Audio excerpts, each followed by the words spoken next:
Merci de vous être connecté, Monsieur Vallon. Donc je répète votre titre. Vous êtes professeur émérite de sociologie politique à l'Université Paris-Nanterre, l'unité de recherche Histoire des arts et des représentations. Vous allez nous parler ce matin des politiques culturelles, la fin du consensus et la tentation du déni. Donc voilà, on vous donne à peu près une demi-heure et puis ensuite nous aurons des échanges avec les gens du public, si cela vous convient. Bonjour à toutes et à tous et merci beaucoup pour votre invitation. Je mesure que cette assemblée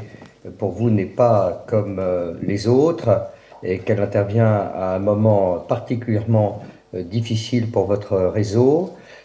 C'est évidemment la raison pour laquelle j'ai immédiatement accepté l'invitation de votre coordinatrice et de votre président Dominique Sagot-Duvauroux, sachant que les différentes structures dans toutes les disciplines à travers la France qui s'efforcent de favoriser la coopération entre les acteurs culturels font face à des difficultés analogues, mais pas toujours avec la même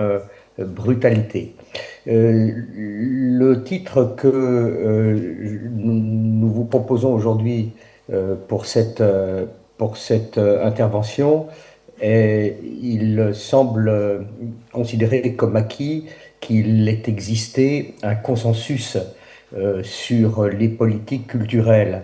Et on va effectivement constater que, en apparence du moins, ce consensus est bel et bien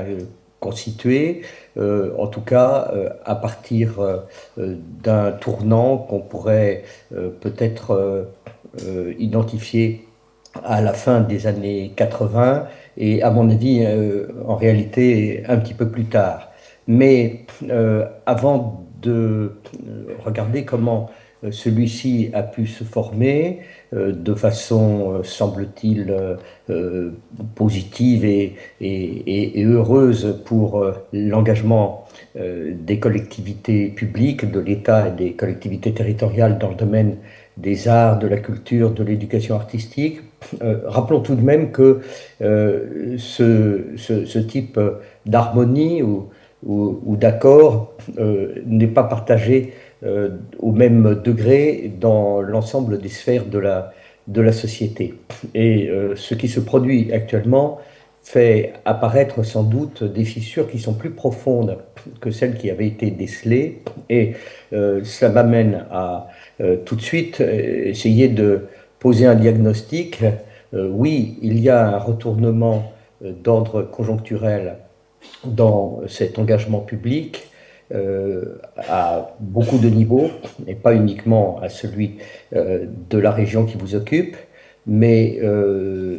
oui aussi, il y a des phénomènes d'ordre structurel qui ont fragilisé les bases de cet accord sur lequel, enfin, dont se targuaient beaucoup de responsables publics et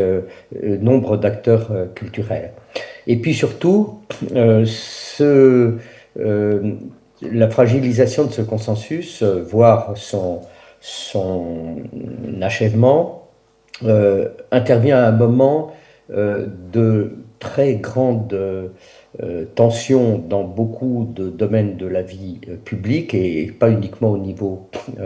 hexagonal, mais aussi européen et international. Il suffit évidemment de tourner le bouton de la radio pour le mesurer. Et cela, parfois,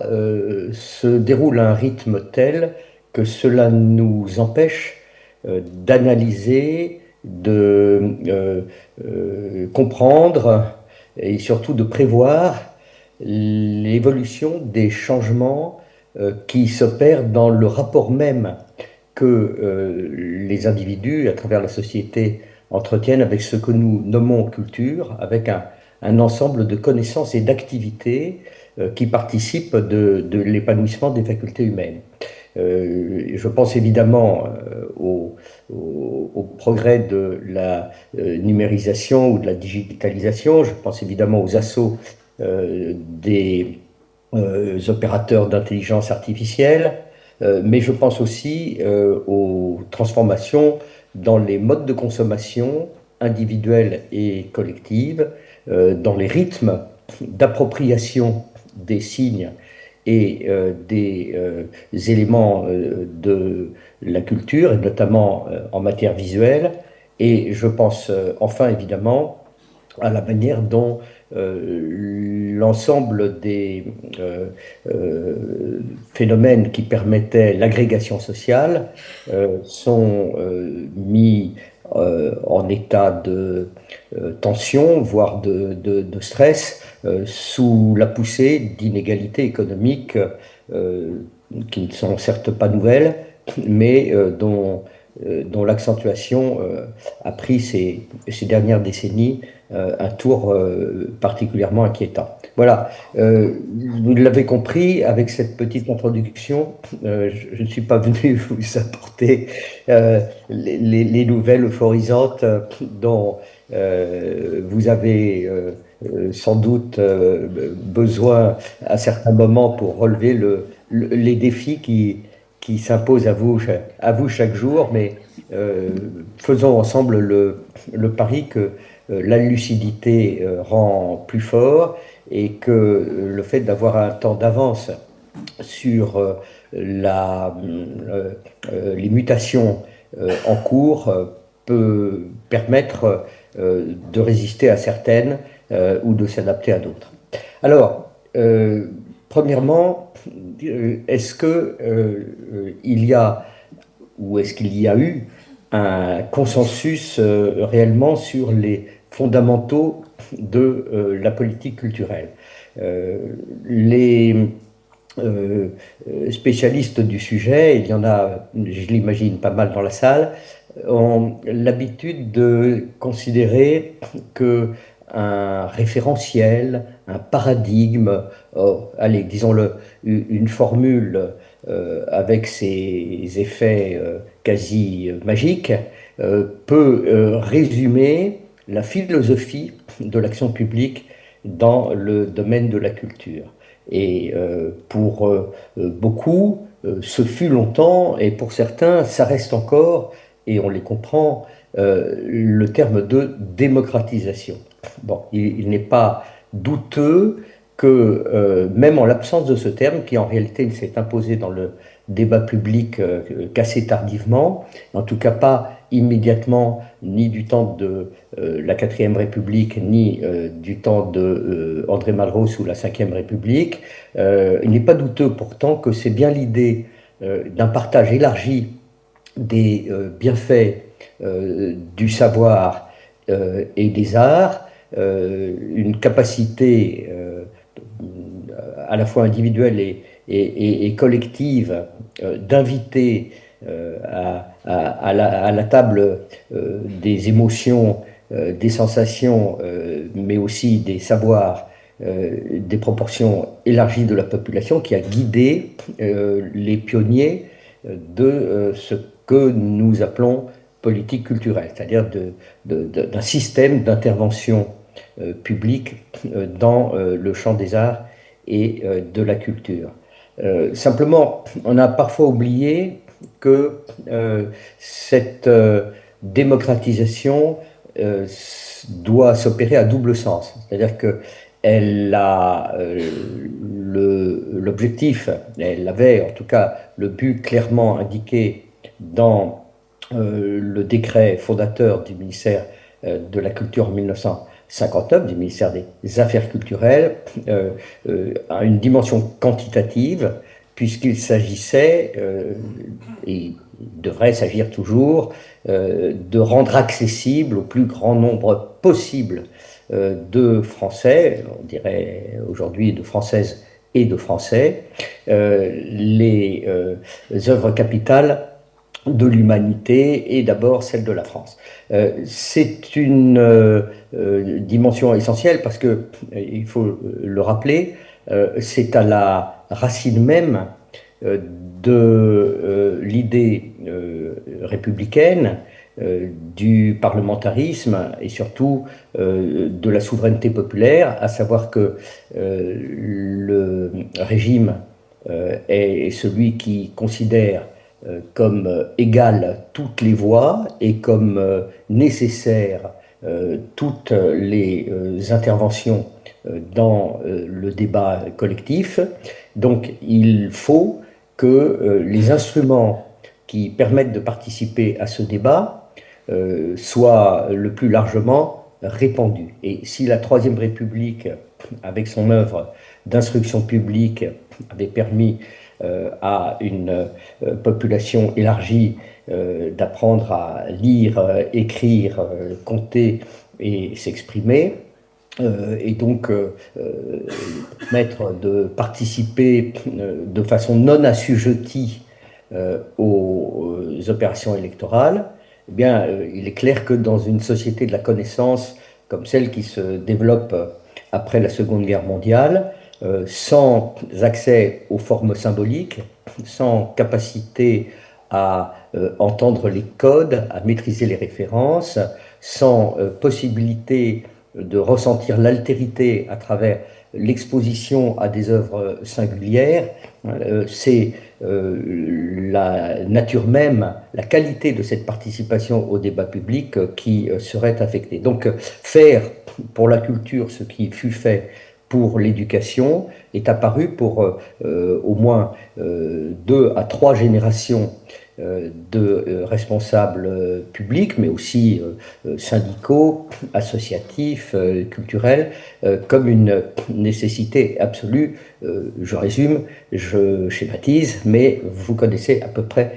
cette histoire. La deuxième dimension, elle est plus qualitative et elle pourrait même parfois s'opposer à la première. Et de là naît l'une de ces contradictions qui, à la fois,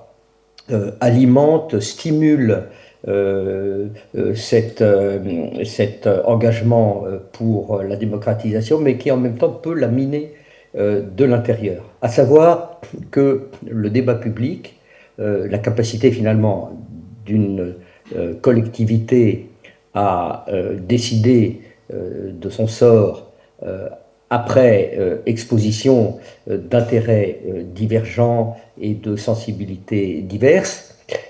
il a besoin de cette singularité, il a besoin de la reconnaissance du fait individuel, il a besoin de pluralisme.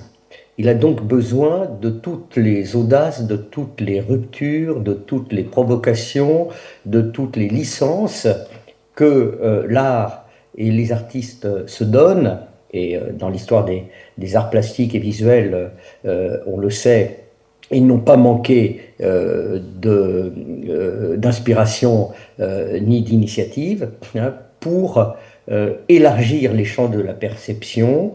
pour contester les clichés et les représentations canoniques et établies, pour se jouer des conventions et pour permettre finalement de ressaisir la pensée à travers d'autres schémas de perception. Et donc là, bien sûr, à la faveur des aides publiques qui ont fini par venir au cours des années 60, puis assez timidement dans les années 70 et de façon renouvelée, même redoublée avec Jack Lang dans les années 80, évidemment, des artistes, mais pas uniquement, des critiques,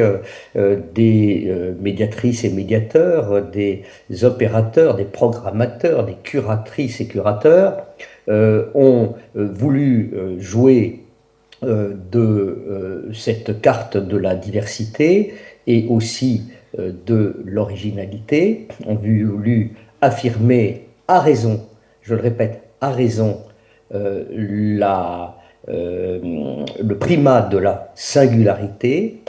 mais parfois sans se soucier suffisamment de ce que les codes de participation à la vie culturelle, les langages employés, les références convoquées, les connaissances prérequises allaient satisfaire plutôt le goût de distinction de quelques élites plutôt que de favoriser l'initiation, l'ouverture d'esprit, la curiosité du plus grand nombre de la population. Vous connaissez ce procès, vous l'avez maintes fois subi, vous y êtes défendu avec ardeur et surtout vous avez réagi, je dis vous vraiment en cherchant à englober dans ce pronom l'ensemble des fonctions, l'ensemble des métiers d'une chaîne de coopération de ce que Howard Baker appelle un monde de l'art, hein, que ce soit du côté des artistes ou que ce soit du côté de celles et ceux qui favorisent leur travail et permettent sa large exposition au public, en cherchant à résoudre la quadrature du cercle et à défendre au prix parfois de quelques oxymores, disons, osés, comme celui tenté par Antoine Vitesse d'un art élitaire pour tous, en tentant par tous les moyens de montrer que les démarches particulières, inattendues, inouïes au sens premier du terme de certains artistes, pouvaient toucher très largement des personnes qui n'y étaient pas nécessairement préparées par la naissance, l'éducation, le capital culturel, et ce, grâce au déploiement d'efforts de médiation artistique et surtout, j'y reviendrai, d'éducation artistique et culturelle, pour reprendre le sigle un peu redondant qui est employé encore de nos jours pour parler de cette nécessité, de cet impératif élémentaire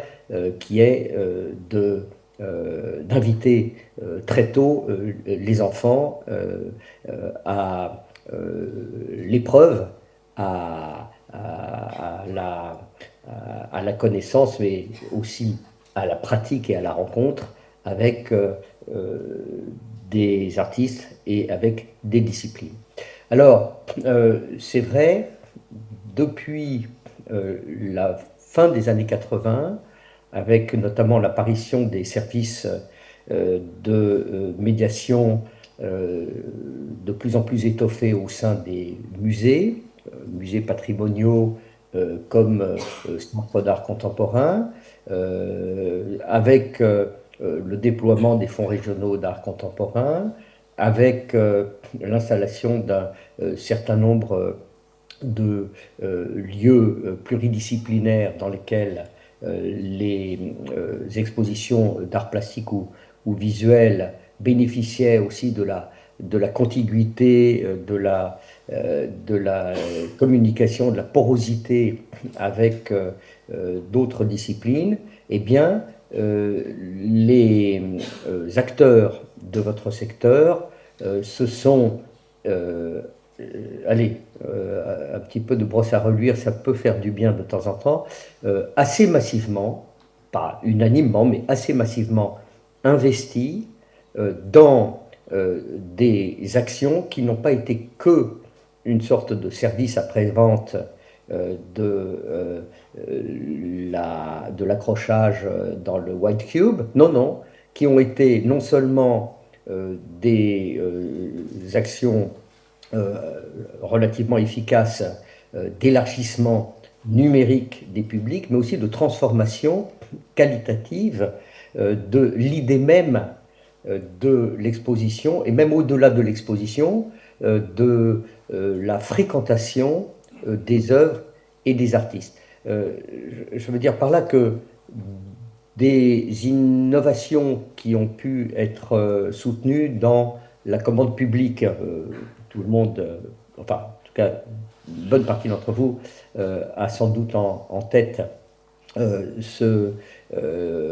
programme des nouveaux commanditaires de la Fondation de France, qui avait connu avant et a connu après bien des formules locales, territoriales, sans lien systématique avec la Fondation de France. De la commande publique donc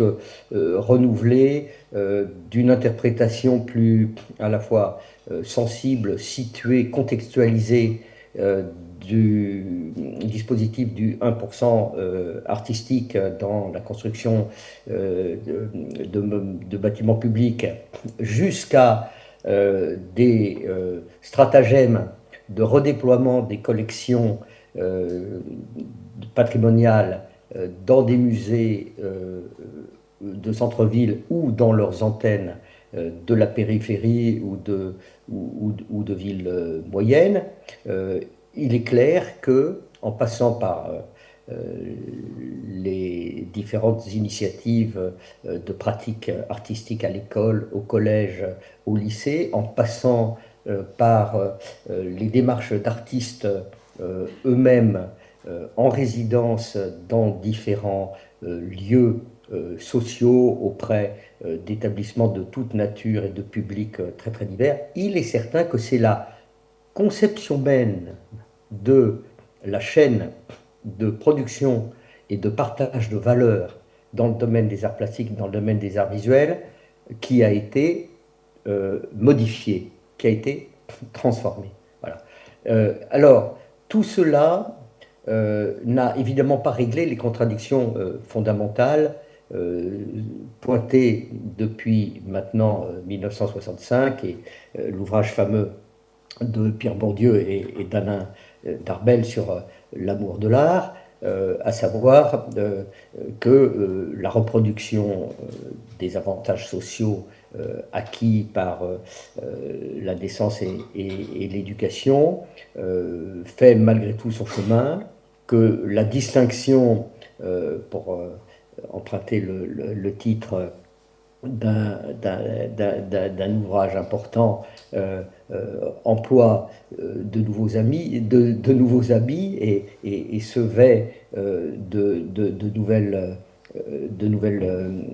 tendances, de nouveaux courants, de nouvelles marottes, de nouvelles passions, et donc déplace presque toujours le cercle des initiés à l'écart de la masse de la population. C'est vrai que tous ces efforts donc n'ont pas modifié fondamentalement les inégalités qui travaillent notre société dans son rapport aux arts et à la culture, mais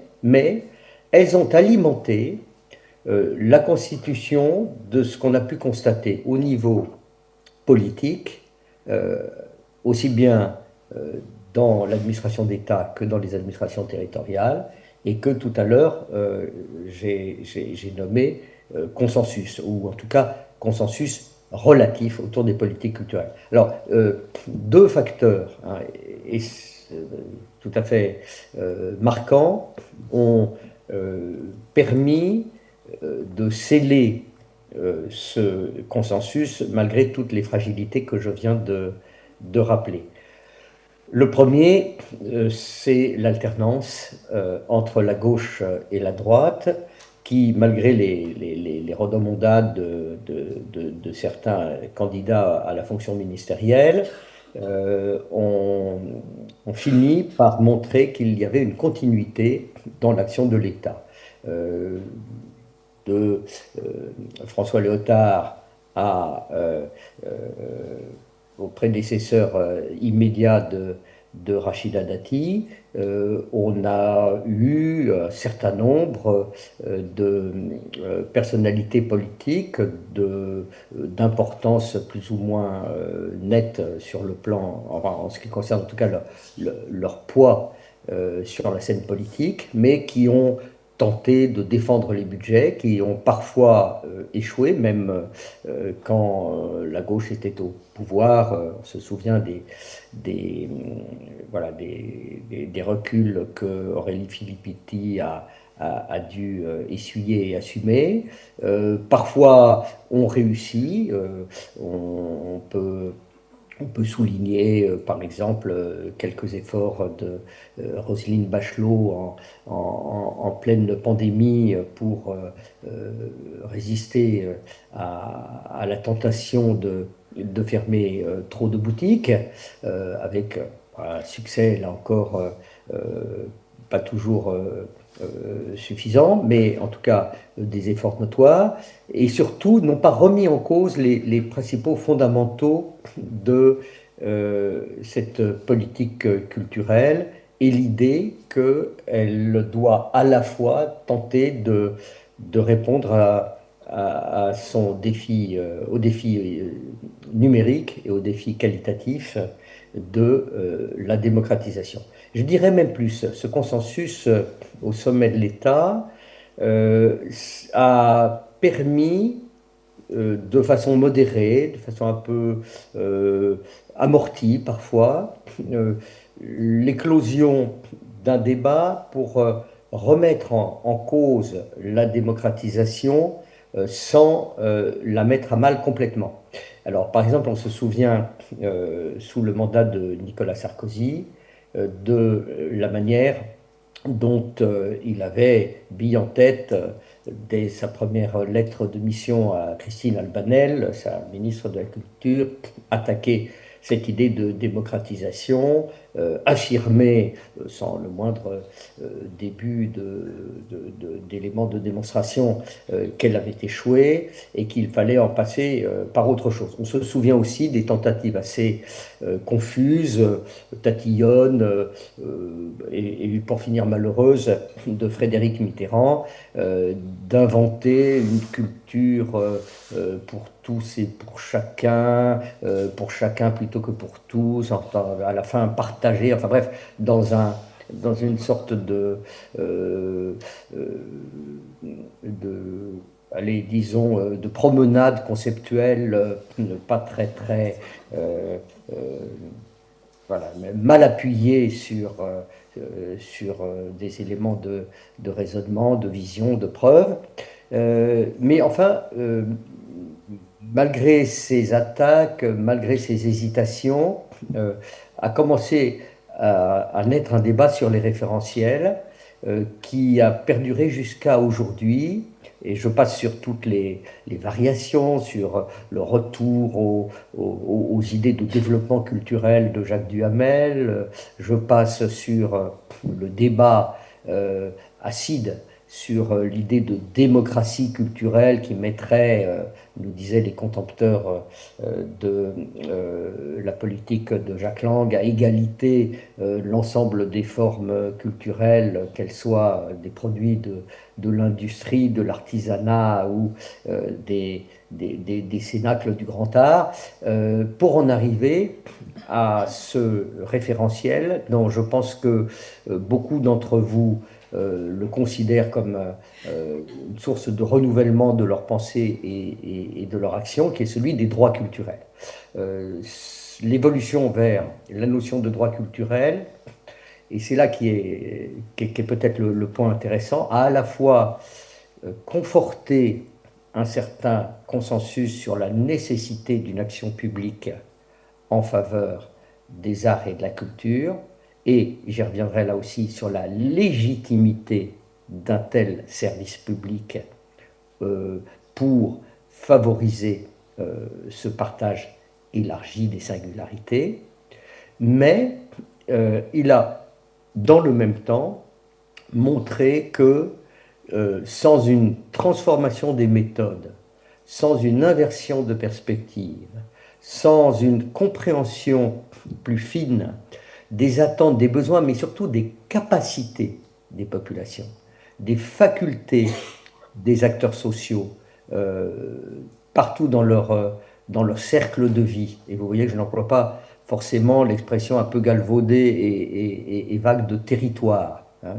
Ce ne sont pas des délimitations géographiques, hein. Ce sont des sphères d'activité, de déplacement, de mobilité, d'attachements multiples qui font le biotope des individus, des familles, des groupes sociaux, des milieux socio-professionnels. Eh bien, sans ce renversement de perspective, allez, disons-le, en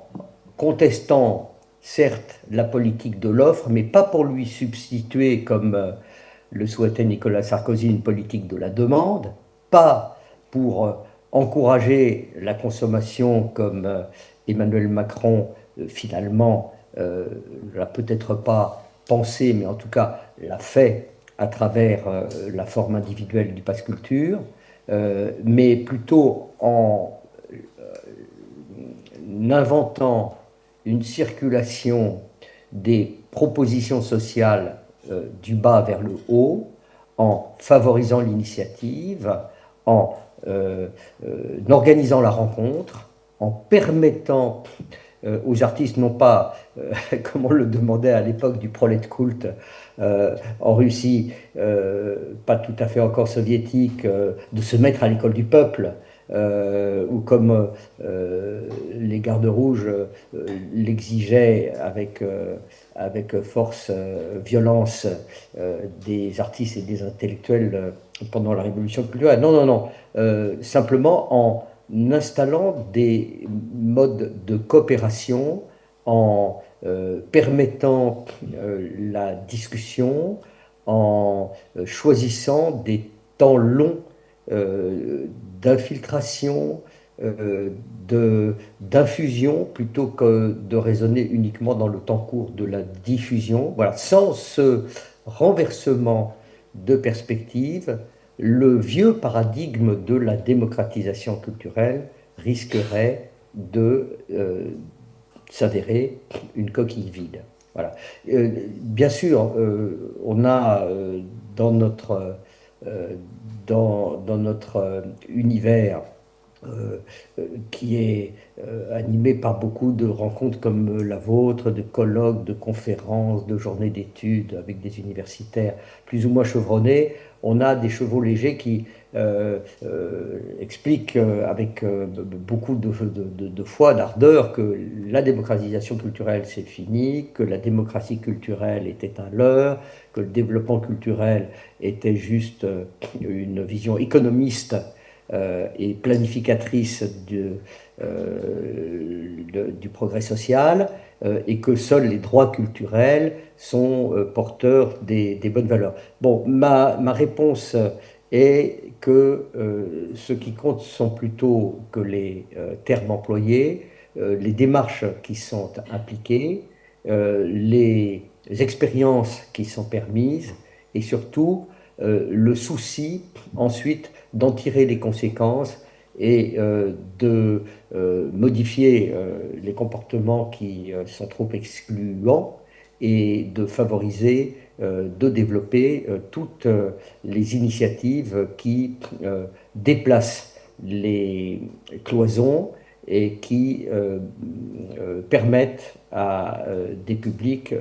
de se confronter, d'échanger, de se découvrir parfois une curiosité dont ils avaient trop hâtivement confié la conduite à des algorithmes. Alors, oui, ce consensus a existé au niveau de l'État avec ses conséquences que je viens d'indiquer au niveau des acteurs et de la manière dont ils s'expriment sur le sujet. Mais la deuxième composante de ce consensus, et c'est celle qui est peut-être aujourd'hui affectée de la manière la plus spectaculaire, c'est ce qui s'est produit à la faveur de la décentralisation. Alors là, je vais devoir aller plus vite encore, bien que ce soit mon champ de compétences en tant que membre du conseil d'administration de l'Observatoire des politiques culturelles. Je dirais que la décentralisation a favorisé à la fois l'objectif numérique de la démocratisation, tout simplement parce qu'il y a eu multiplication des initiatives, parce qu'il y a eu renforcement des réseaux, parce qu'il y a eu addition de labels, parce qu'il y a eu déploiement de structures d'accueil pour les artistes et de forces de transmission auprès des publics, de force aussi d'éducation artistique, aussi bien dans les écoles d'art que dans l'enseignement scolaire et universitaire, grâce au concours des collectivités territoriales de tout niveau. Les communes, les départements, les régions et depuis un peu moins longtemps, les intercommunalités, communautés de communes, communautés d'agglomération et évidemment métropole. Donc ça, c'est sur, disons, la cartographie du développement culturel qu'on le vérifie. Et vous en êtes les témoins. L'autre élément qui va plutôt dans le sens de, disons, d'une transformation qualitative, là encore, des modes d'action, c'est le fait qu'un certain pluralisme se soit installé, très très bien illustré à mon avis par le cas de la vénérable Fédération nationale des collectivités territoriales pour la culture. Je ne sais pas si elle compte des représentants ici dans la salle, mais enfin c'est une organisation qui remonte à l'orée des années 60, avec le maire de Saint-Étienne de l'époque, qui était plutôt un centriste, et il n'y a qu'à voir la liste de ses présidentes et présidents successifs pour se rendre compte que des communistes aux républicains, en passant par un certain nombre de socialistes ou de représentants des partis du centre, il y a, ou en tout cas du centre s'annonçant comme tel, il y a réellement des cénacles de discussion dans lesquels les élus territoriaux peaufinent leurs arguments en faveur d'une intervention dans le domaine des arts, et donc, et c'est le point qui vous soucie, je le sais, en faveur de dépenses culturelles maintenues ou accrues dans leur budget. Ces arguments sont de tous ordres, et c'est ça qui est intéressant, c'est qu'ils aient cohabité ensemble. Certains sont, Dominique Sagot-Guivorou l'a sans doute maintes fois souligné, d'ordre économique, l'attractivité du territoire, l'attente d'externalités favorables, positives, des effets donc d'accélération de la croissance, le fait bien entendu de soutenir des secteurs qui sont liés au tourisme culturel, des chauffeurs de taxi jusqu'à l'hôtellerie, en passant par beaucoup de sous-traitants, les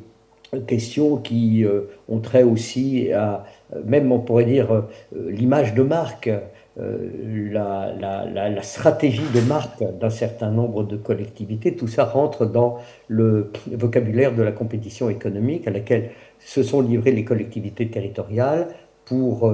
attirer des cadres, fixer des emplois, mais il y a aussi tout l'autre aspect qui est celui de l'apprentissage du vivre ensemble. Et combien de discours lyriques avez-vous entendu, dignes parfois des meilleures pages de Malraux, quelquefois plutôt de celles du maire de Champignac dans les bandes dessinées du regretté Franquin, mais d'envolées lyriques en faveur de la cohabitation, en faveur de la tolérance, de l'ouverture à l'autre, voilà, de l'apprentissage de la vie collective. Tout ça pour l'animation de la cité, ayant profité peut-être plus encore à des formes spectaculaires. Je songe par exemple à la multiplication des festivals d'art de la rue que j'ai que j'ai pu observer et accompagner quand j'étais à la présidence de l'association Hors les Murs, mais aussi évidemment avec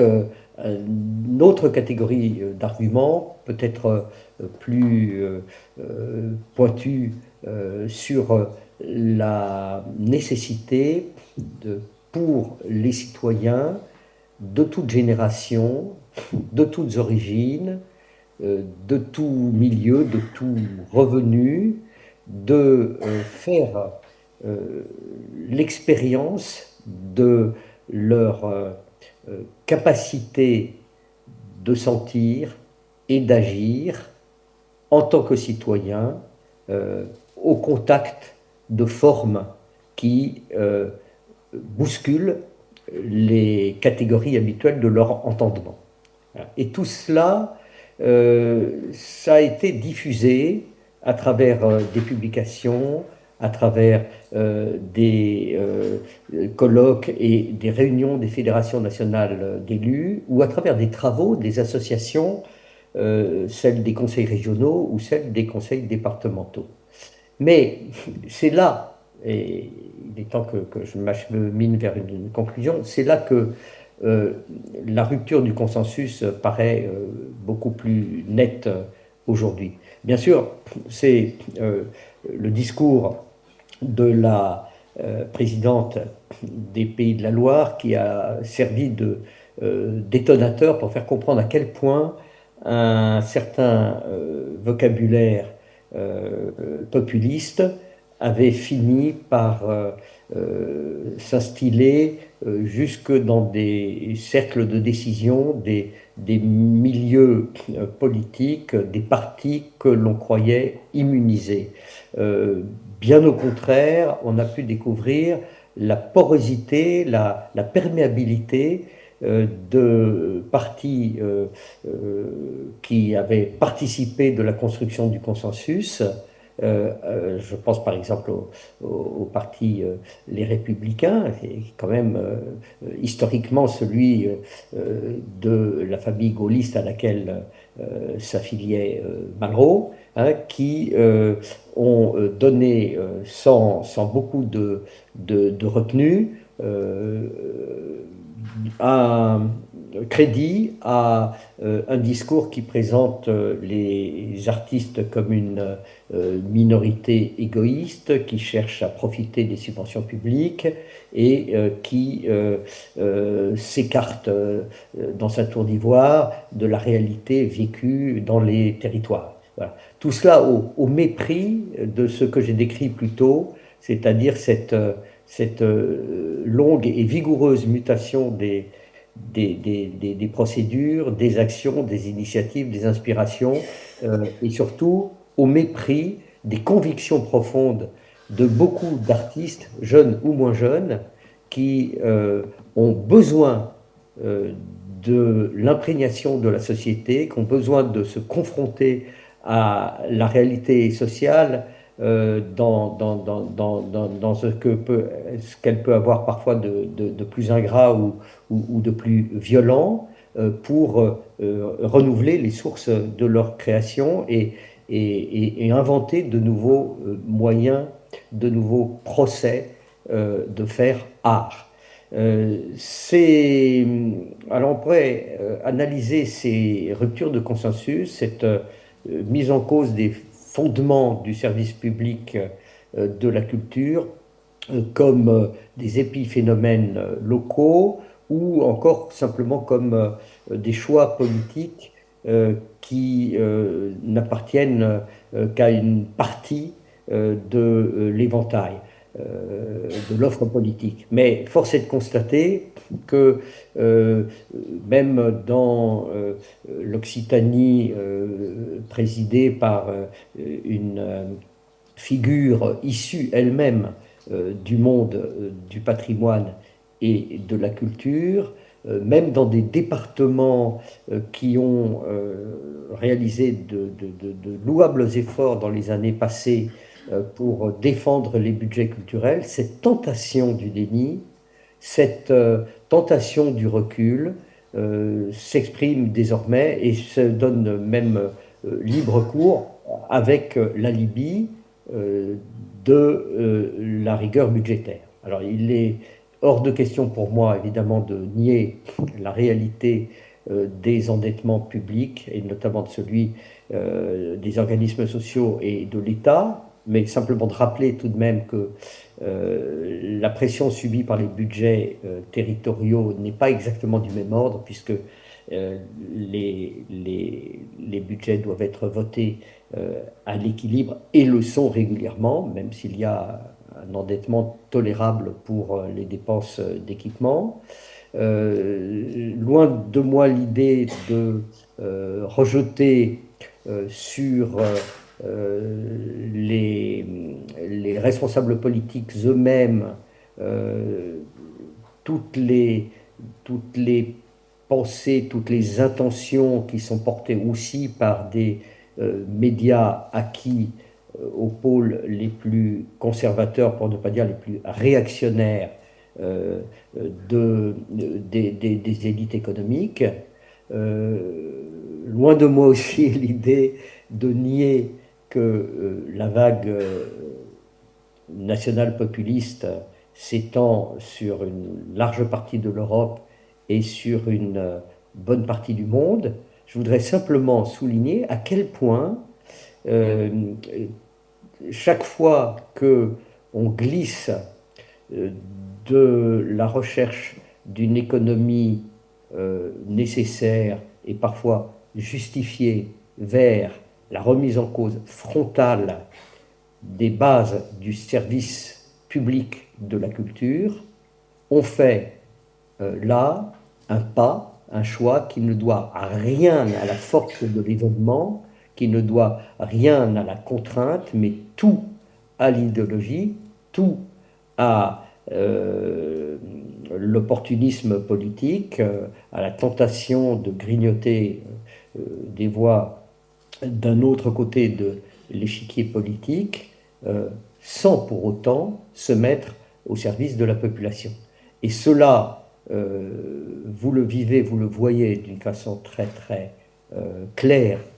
aujourd'hui, puisque ça se traduit par des pertes d'emplois, puisque ça se traduit par des fermetures de structures, puisque cela se traduit par une érosion de la vitalité artistique, et parce que cela se traduira inévitablement par une diminution, une perte de substance de l'activité culturelle dans ces territoires où vivent justement ces populations que les mêmes auteurs des mêmes choix politiques prétendent être délaissés ou abandonnés par les artistes qui, au contraire, souvent se sont installés auprès d'eux. Je voudrais terminer et ouvrir les questions qui j'imagine, ne me seront pas toutes adressées, mais que vous traiterez ensemble, en soulignant quand même le paradoxe de cette situation dans les arts visuels en particulier, et pour dire que c'est peut-être là la source, sinon d'un espoir, en tout cas d'une énergie dont je vous devine animé pour résister à cette situation et pour essayer d'en contrecarrer les issues les plus fatales. Effectivement, avec le déploiement de nouveaux outils d'intelligence artificielle, avec la multiplication des plateformes numériques, avec cet immense transfert de valeur ajoutée qui est en train de se réaliser depuis des activités de type traditionnel vers une économie numérique qui est capable d'emprise mondiale, eh bien, c'est aussi tout simplement la constitution du regard que les uns et les autres portent sur le monde qui est atteinte. Bon, sans entrer dans tous les débats de psychologie de l'éducation, qui porte sur les temps d'exposition aux écrans, sur l'addiction aux réseaux sociaux, sur les manières de se libérer des algorithmes de TikTok et autres, Facebook ou Telegram. Je pense que tout le travail qui est effectué par les artistes et auprès d'elles et eux par les éducateurs, les critiques, les médiateurs, les professeurs d'enseignement artistique, les curatrices et curateurs, tous ceux et celles qui travaillent dans le monde des arts visuels, ce travail, c'est pas celui simplement qui consiste à défendre des objets particuliers, singuliers, par rapport à des produits de grande consommation. Non, c'est un travail qui porte sur la prise de conscience que chaque individu, en commençant bien entendu dès la prime enfance et sans oublier l'adolescence, mais en allant dans toutes les couches de la société, que chaque individu doit faire de ce que son regard peut être directeur alors qu'il est de plus en plus souvent dirigé. Je vous remercie beaucoup pour votre attention et je reste en ligne pour quelques échanges. Merci Monsieur Vallon, on peut vous applaudir. Malheureusement, je suis désolée, on n'aura pas le temps pour les échanges. On a un programme très chargé. Nathalie, si, une question ou deux. Du coup, ça va un peu décaler les autres. Ok. Alors, on va prendre une question au moins pour commencer. Je vais prendre un autre micro. Hop,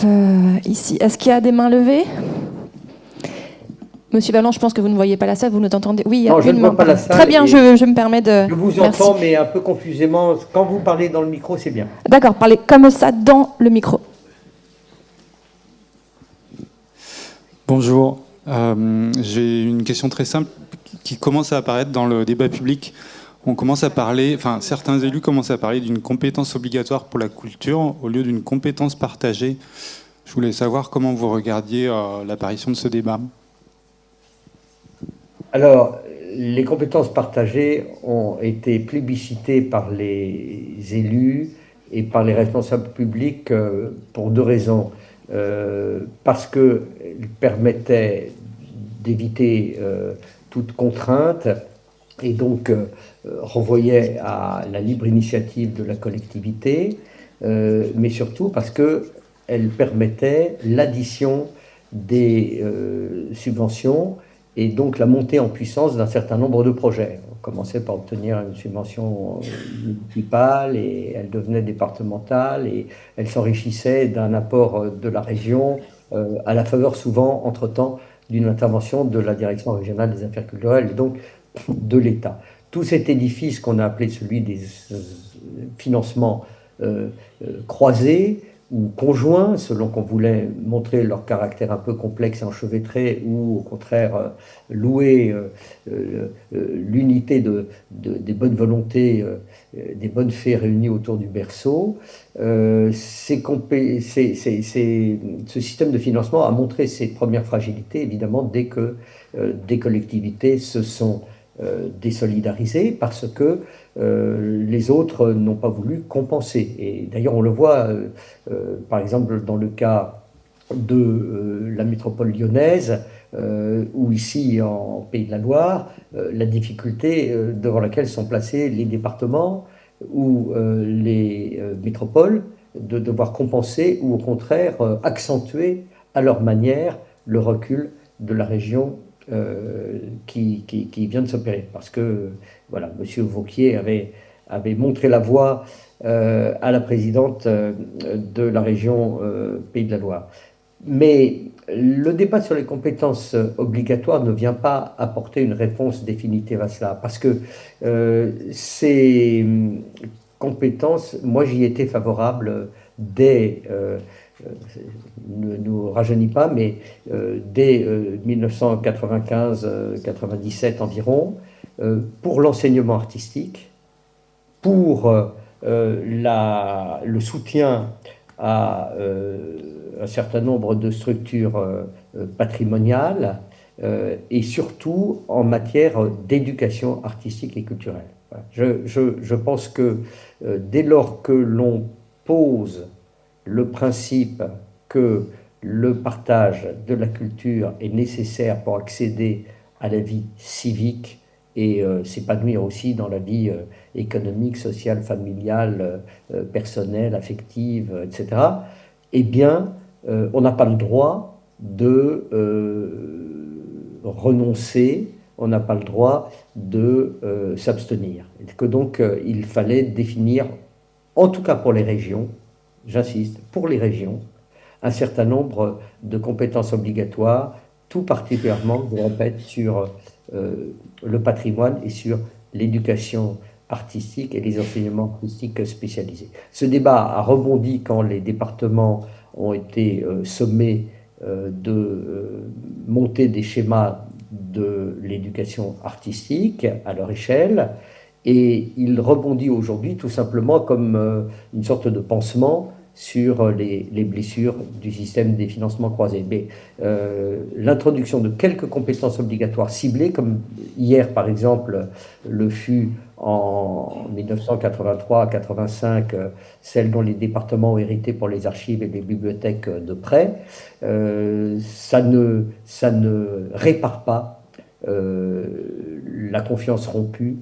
entre les collectivités. Mais ça peut être une solution dans certaines filières, dans certains secteurs, et à ces conditions-là, j'y suis favorable. Merci, Monsieur Vallon, on peut vous applaudir encore une fois. Merci de votre intervention ce matin. Je n'ai pas bien entendu merci, on va devoir vous laisser, mais merci beaucoup pour votre intervention. Je vous souhaite de très bons travaux et surtout de garder voilà, la confiance dans votre intelligence collective. Merci, au revoir, bonne journée. Au revoir.